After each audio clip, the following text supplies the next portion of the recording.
Levandulky moje, chcem vám dať vedieť, že som si všimla vašu spätnú väzbu ohľadne nášho levandulového masielka. Že jeho vôňa a konzistencia sú trošku iné, ako ste boli zvyknutí.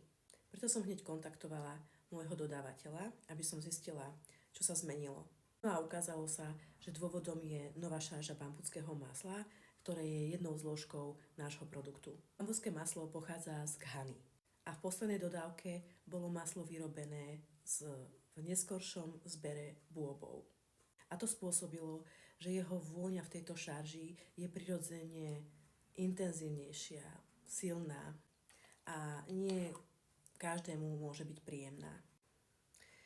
Nie je to však známka poškodenia či nekvality. Ba naopak, je to jeho prirodzená vlastnosť. A rovnako sa môže líšiť konzistencia, textúra.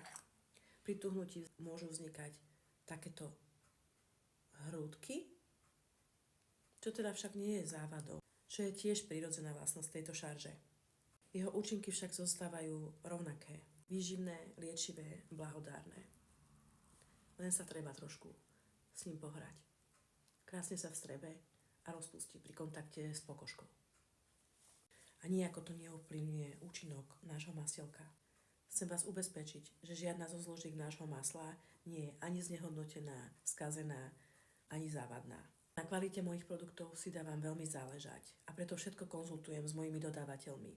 A dbám na to, aby som vám priniesla len tie najlepšie produkty a suroviny obsiahnuté v nich. Ak máte akékoľvek otázky, kľudne mi napíšte. Ďakujem vám za dôveru a za každú jednu spätnú väzbu. A taktiež ďakujem, že ste súčasťou Levanderlin.